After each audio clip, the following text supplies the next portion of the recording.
Et on va terminer cette session sur les enjeux multiples avec une intervention d'Arthur Ridaker, qui est directeur de recherche honoraire de l'INRAE, qui va nous parler de la comptabilisation des émissions de gaz à effet de serre en agriculture en lien avec les politiques publiques actuelles et à venir. Vous avez 15 minutes. Merci. Et pour avancer, c'est le vert. Oui, c'est le bouton vert. D'accord. Bonsoir à toutes et à tous. Merci pour d'avoir permis de présenter cet élément qui me paraît, par le temps qui court, assez important. Parce que, effectivement, vous avez tous entendu parler des négociations sur le climat, des zéro émissions nettes, et même le Parlement français a parlé de ça, et donc il faut comprendre un peu ce qui se passe derrière, et je trouve que c'est assez aberrant tout ce qu'il y a derrière. Voilà. Alors le plan, c'est le suivant. Quelles sont les contributions de l'agriculture aux émissions de gaz à effet de serre et par rapport à l'objectif de neutralité carbone de l'Union européenne d'ici 2050 ? Quels repères pour estimer les progrès dans les réductions d'émissions de gaz à effet de serre? Comment compléter les inventaires nationaux pour les décideurs? Je ne parle pas pour les météorologues. Et quels sont les compléments? Et ensuite, les conclusions pour la France, pour la PAC et la coopération internationale. Voilà. Alors, les émissions au niveau mondial, c'est de l'agriculture des forêts, c'est environ 24%. C'est 10 à 15% pour l'agriculture, pour la France, c'est plus. Et par contre, pour les déforestations, le changement d'utilisation de terre, c'est beaucoup moins. Voilà. Alors, qu'est-ce que ça veut dire d'atteindre la neutralité carbone d'ici 2050 en agriculture, hein? J'insiste bien là-dessus parce que le problème est assez différent pour les énergies fossiles. Alors, ça veut dire que d'ici 2030, il faut réduire les émissions de 55%, mais en 2050, il faudrait les annuler complètement. Alors, voilà. Alors, dans un premier temps, on voit bien que les projections actuelles des engagements des pays n'ont rien à voir. C'est le dessus. En haut, la projection actuelle, qui est plutôt une augmentation des émissions de gaz à effet de serre. Les engagements des pays, à condition que ça tenu, ce qui est peu vraisemblable, parce que si on pense que depuis 1990, les Américains n'ont jamais tenu aucun engagement de réduction d'émissions, alors qu'ils sont quand même les plus gros émetteurs par habitant, on a quelques doutes sur ce qu'on pourrait faire. Et puis en bas, vous avez ce qu'il faudrait faire pour atteindre la neutralité carbone d'ici 2050, soit 1,2 degré, soit 1,5 degré d'ici 2050. Pour moi, ça me paraît totalement irréaliste. Alors évidemment, la dynamique actuelle vise d'abord à la décarbonisation des énergies fossiles. Voilà. Mais ce qu'on oublie complètement, ce qu'on a oublié dans cette COP26, c'est que la population mondiale continue de croître et qu'elle veut toujours se développer. Voilà, et ça me paraît assez légitime pour les 2/3 de l'humanité qui sont au bas de l'échelle. Et il faudra une croissance, c'est-à-dire que donc d'ici 2100, on aura plus de 2 milliards, mais voilà, et il faudra donc plus de biomasse agricole et forestière pour l'alimentation et pour remplacer les hydrocarbures par de l'énergie moins carbonée et des matériaux biosourcés. Et il faut compenser les émissions incompréhensibles des autres secteurs par des plantations, notamment pour stocker du carbone dans la végétation, pas seulement dans les sols, qui est une faible augmentation, et produire plus de bioénergie pour remplacer les énergies fossiles. Donc même si la neutralité carbone pouvait être atteinte dans les autres secteurs, ce dont je doute, il reste le problème de la comptabilité pour l'agriculture, et voilà. Alors, avec la scénario la plupart des scénarios qui ont été publiés, notamment par le GIEC, pour 2050, eh bien, ça suppose d'une part des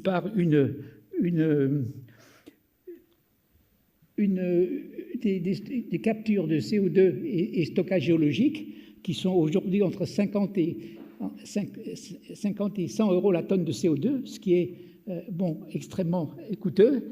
Si en plus, comme il faut dans la plupart des modèles, il faut aussi avoir des terres fertiles pour essayer de produire des bioénergies, et là on va capter le CO2 qui est produit par les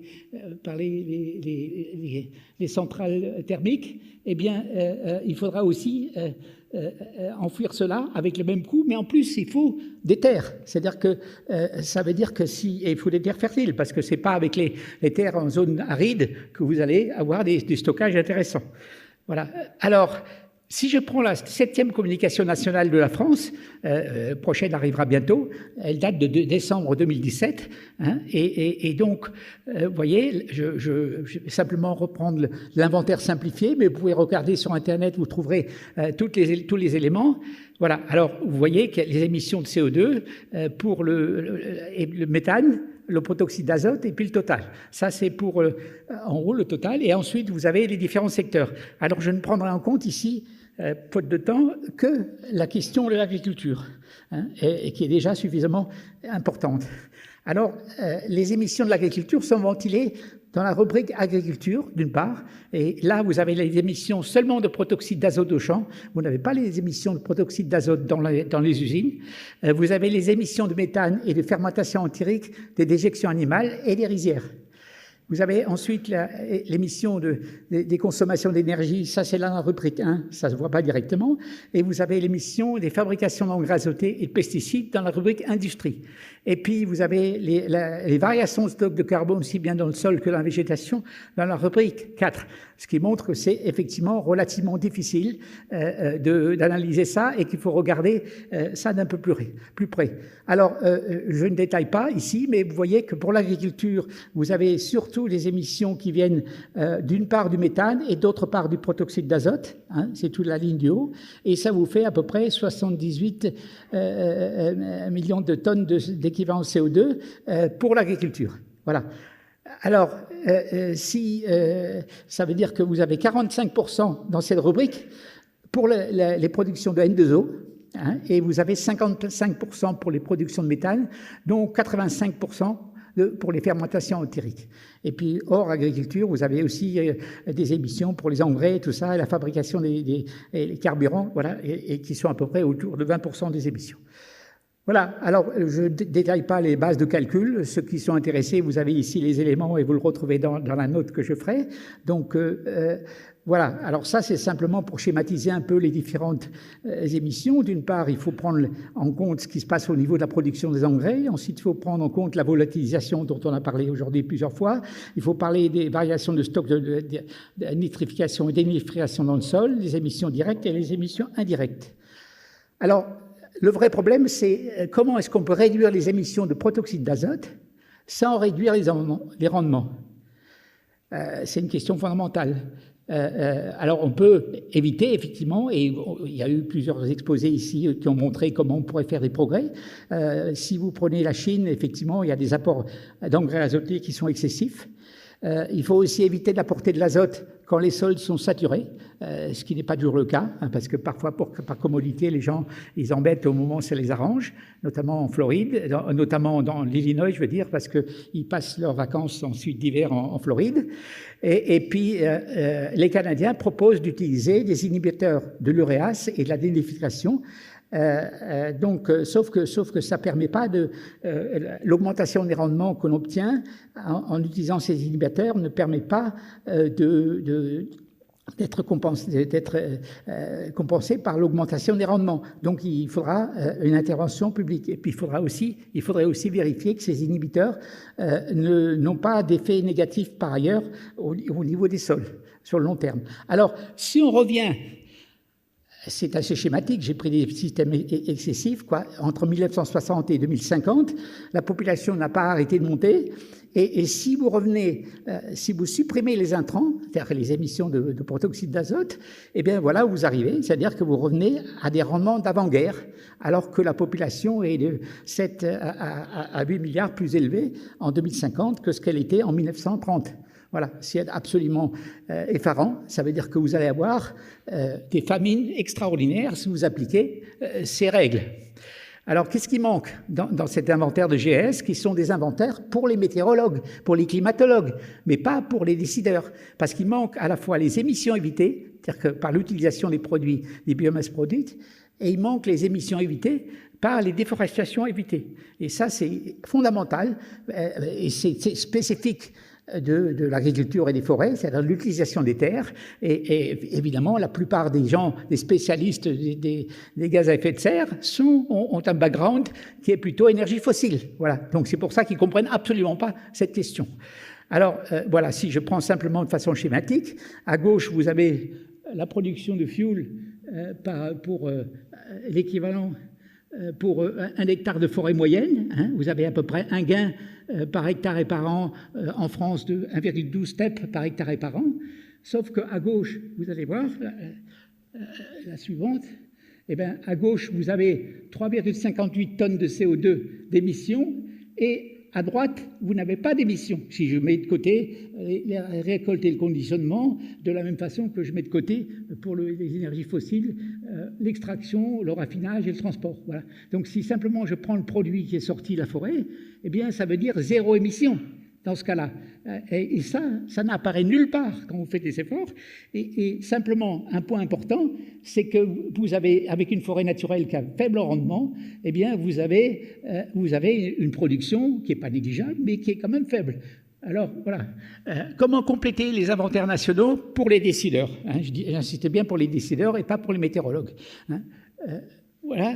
Alors, je pense qu'il faut prendre en compte la récolte des biomasses qui sont produites dans les différents secteurs et d'avoir un facteur d'émissions qui permet de voir combien il pourrait éviter d'émissions de CO2 et ensuite d'arriver aux émissions nettes. C'est-à-dire que pour l'instant, on est dans ce que vous voyez en haut à gauche, on est dans les émissions brutes pour l'effet de serre.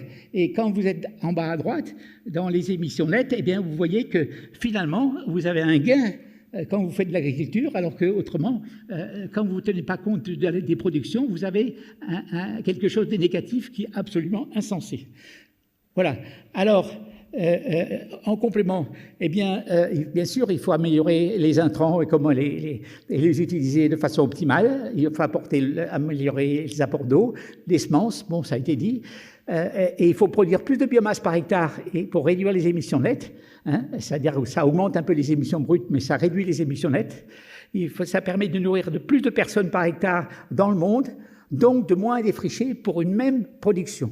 Donc il faut tenir compte de ça. Alors je passe rapidement sur celle-là parce que c'est simplement la même chose quand on augmente les rendements. Ça permet de nourrir plus de personnes par hectare. Voilà. Et ici, vous avez, avec les différents types d'agriculture raisonnée et puis ceux qui étaient en moyenne en 1950, vous voyez qu'en 1950, on nourrissait 1,59 personnes par hectare de blé et avec l'agriculture raisonnée en 2010, on en nourrit presque 7. Voilà. Donc ça, c'est tout à fait essentiel et c'est complètement oublié. Les météorologues, ils ne s'intéressent pas à ça. S'il n'y avait plus de population, ce serait parfait, hein, évidemment. C'est pas la réalité qui peut être regardée à ce niveau-là. D'autre part, il faut bien distinguer les émissions nettes et brutes, parce que sinon les forêts naturelles seraient plus vertueuses que les plantations, par exemple une plantation de peuplier, ce qui est absolument faux. Sinon l'agriculture sans intrants ou bio serait plus vertueuse que l'agriculture raisonnée, ce qui est également faux. Et donc avec un peu plus d'intrants, ça permet de moins défricher et pour une même production de biomasse ou de réduire les émissions de CO2. Alors, ce graphique, cette figure est très importante. Vous voyez ici à gauche, vous avez la forêt. Si vous passez à la prairie, vous avez à peu près 312 tonnes de CO2 et ensuite à la culture. Quand vous passez de la prairie à la culture, vous avez une émission d'environ 90 tonnes de CO2 par hectare. Et sinon, quand vous prenez les émissions des intrants par hectare, c'est entre 2 et 3 tonnes de CO2. Voilà. Alors, si je simplifie un peu le schéma, je veux dire, un défrichement d'un hectare, moitié forêt, moitié prairie, ça génère environ 2 tonnes de CO2 par hectare, à comparer avec les 2 tonnes, des émissions, 200 tonnes, à comparer avec les 2 ou 3 tonnes que vous avez quand vous mettez les intrants. Voilà. Donc c'est absolument ridicule, à court terme, de supprimer ça, mais même si on tient compte, ce qui n'est pas le cas ici, si on tient compte des récoltes supplémentaires lorsqu'on a des intrants, eh bien, à ce moment-là, eh bien, on s'aperçoit que, de toute façon, le défrichement évité non seulement est important, et ça évite aussi le défrichement évité, ça évite les émissions de N2O, de CO2, voilà. Et donc, dans le monde, sauf en Afrique subsaharienne, les défrichements évités entre 61 et 2014, la partie verte, c'est ce qui aurait été défriché en plus, Et la partie marron, c'est ce qui est cultivé au niveau des céréales, au niveau mondial. Donc, on serait passé de 0,66 à 1,26 milliards de tonnes de CO2, d'hectares cultivés supplémentaires.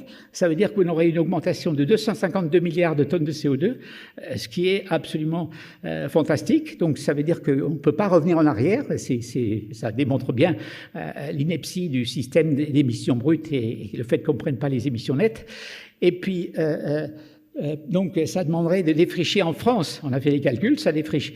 Revenir au rendement de blé de 1950, ça supposerait de défricher 14,5 milliards d'hectares en France. Donc, ça veut dire une émission absolument considérable au niveau de CO2.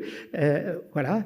Et donc, en résumé, pour simplifier, vous avez ici, en haut, l'agriculture raisonnée, avec la même production, et en bas, l'agriculture à bas niveau d'intrants. Eh bien, évidemment, les rendements sont plus faibles avec les bas niveaux d'intrants. Donc, mais il faut plus de surface. Et ça, comme il vous faut plus de surface, ça veut dire que vous êtes obligé de déforester ici, notamment ce qui est en noir, que vous pouvez préserver quand vous avez un rendement et une agriculture plus raisonnée. Et vous pouvez garder le stock de carbone. Vous pouvez préserver aussi tous les services environnementaux de la forêt, c'est-à-dire aussi bien la lutte contre l'érosion que le cycle de l'eau et que, évidemment, aussi la biodiversité. Donc ça, c'est considérable. Et si vous tenez compte ce que vous avez en haut à droite, de la production sur la partie qui était, si ça marche, non, en haut à droite, la production sur la partie qu'on n'a pas déforestée, c'est-à-dire qui produit chaque année une certaine quantité de bois, pour simplifier ici, eh bien, ça compense largement les émissions des intrants. Ça veut dire que vous êtes gagnant avec une agriculture raisonnée par rapport à une agriculture à bas niveau d'intrants ou bio. Donc ça, c'est fondamental. On pourrait le détailler plus longuement, mais on n'a pas le temps ce soir. Et si je prends les augmentations de rendement dans le monde, eh bien, on s'aperçoit que finalement, notamment, vous avez en haut, vous avez les augmentations de rendement depuis 61, parce qu'au niveau de la FAO et la Banque mondiale, on recense les rendements depuis 1961. Et vous voyez qu'il y a un endroit où les rendements n'ont pas décollé du tout, c'est l'Afrique subsaharienne. Donc, ça veut dire qu'en Afrique subsaharienne, on a augmenté un peu la production en déforestant. Voilà. Et pourquoi on a dû déforester? Eh bien, c'est parce que les intrants sont extrêmement faibles, hein. En général, moins de 50 kilos. Ici, vous avez entre 1 et 40 kilos, quoi. Hein. Bon, le Maroc, le Malawi a essayé de modifier cela, mais il s'est heurté à, et là, je pourrais vous en parler pendant des heures, il s'est heurté au FMI et à Bill Gates et à toute la politique libérale qui est en cours en ce moment. Et donc, au milieu, vous avez à peu près les émissions, les apports d'intrants par hectare en USA, en France, en Inde, Brésil. Alors, depuis que j'ai fait ce graphique, ça a augmenté au Bangladesh, ça a augmenté en Grand Chine. Voilà. Alors, en Égypte, c'est très élevé, mais ils ont 2 cultures par an. Et même avec ça, ils sont obligés d'importer beaucoup de blé. C'est le premier importateur de blé, comme vous le savez. Voilà, j'arrive à la conclusion. Donc, 0 émission brute en agriculture, ça veut dire des grandes famines dans le monde. Pour résumer simplement. Le progrès de l'agriculture doit se juger avec une grille d'analyse différente et complémentaire des inventaires nationaux de gaz à effet de serre. Il faut réduire les émissions nettes et pas les émissions brutes, et bien valoriser les biomasses produites et récoltées. Donc, je ne rentre pas dans le détail, mais c'est un élément important. La promotion de l'agriculture biologique est antinomique avec la neutralité carbone, notamment de la PAC, et on peut s'étonner pourquoi la PAC fait cette promotion. Il faut éviter, parce que ce serait encore pire au niveau des rendements, il faut éviter des taxes carbone sur les engrais azotés, ce que certains économistes ont proposé dans les années 2013-14, et ils semblent encore pas comprendre aujourd'hui la différence qu'il y a entre les énergies fossiles et les énergies renouvelables, telles que la biomasse. Par contre, il faut subventionner les engrais azotés les moins émetteurs de gaz à effet de serre à la fabrication, et éventuellement les inhibateurs, ça se discute, voilà. Et puis, ensuite, pour l'international, la neutralité carbone ne peut pas être atteinte seulement en Europe. En 2050, l'Europe, ce sera 8% de la population mondiale contre 20% en 1950. Donc, il faut s'adapter au changement climatique en améliorant les intrants en Afrique subsaharienne et dans les pays les moins avancés. Et il faut réduire les émissions d'agriculture en évitant les déforestations en Afrique subsaharienne. Et là, c'est moins coûteux. Donc, j'ai publié récemment un article sur cette question-là, si ça vous intéresse. Je le noterai dans la bibliographie. Et il faut surtout plus d'équité entre le nord et le sud. Alors, si vous avez simplement, si vous n'avez pas d'engrais, vous voyez que tout ce qui est en rouge, là, ça va être catastrophique. Alors, par contre, à droite, vous avez l'étude de l'IFPRI qui montre que si vous apportez des engrais, si vous améliorez les semences et vous avez quelque chose de plus adapté, eh bien, vous avez évidemment encore quelques endroits en rouge là qui sont où il y aura des diminutions de production, mais il y a même des endroits où ça va légèrement augmenter, ce qui serait possible aujourd'hui, mais avec les intrants et les semences qu'on a aujourd'hui, c'est pas possible. Autre point très important, l'agriculture est l'essentiel des émissions pour les pays les moins avancés. Vous voyez qu'à gauche, là, agriculture et forêt, avec des bas revenus, vous voyez, quasiment les émissions de gaz à effet de serre, c'est uniquement au niveau de l'agriculture. Ensuite, si vous prenez les pays à l'extrême droite, avec des hauts revenus, hein, vous voyez que l'agriculture, elle n'est pas négligeable, mais elle est quand même moins dans la totale des émissions proportionnellement que dans les pays les moins avancés. Et donc ça aussi, c'est un point très important et on pourrait parler beaucoup de l'élevage, ce que je n'ai pas le temps de faire. Si je schématise ici, aujourd'hui, les émissions des États-Unis, et on a fait un article, mais aucune presse ne veut accepter ce genre de choses parce qu'on est tellement pro-américain qu'il ne faut surtout pas toucher à ce que font les Américains. Les Américains, ils émettent 18 tonnes de CO2, la Chine 8,9, la France 6,6 d'après la comptabilité actuelle, et les Indes 1,8. Voilà. Et donc, vous ne pouvez pas mettre sur le même plan ces différents pays. Si en plus vous tenez compte des échanges internationaux, les Américains, ils émettent 20 tonnes de CO2 par habitant, les Chinois en émettent moins, puisqu'ils produisent effectivement des produits, mais ils les exportent. La France, elle en aurait beaucoup plus, de 6,6, on passerait à 11 tonnes de CO2 par habitant, et en Inde, on aurait également moins. Voilà. Alors, je passe ceci. Donc, il faut utiliser les inventaires nationaux, et non pas les inventaires nationaux tels qu'ils sont conçus pour le protocole de Kyoto, mais les empreintes carbone si on voulait être réaliste. Voilà. Alors, je termine là-dessus et je vous remercie. Aucun pays du monde ne peut protéger son propre morceau de ciel ni réduire les émissions de gaz à effet de serre uniquement au-dessus de son territoire. C'est ce que disait Mostafa Dolba en 1990. Mais aujourd'hui, il est sûr qu'on n'y arrivera pas si on ne tient pas compte des inégalités, de vulnérabilité et dans les développements. Je vous remercie. Merci.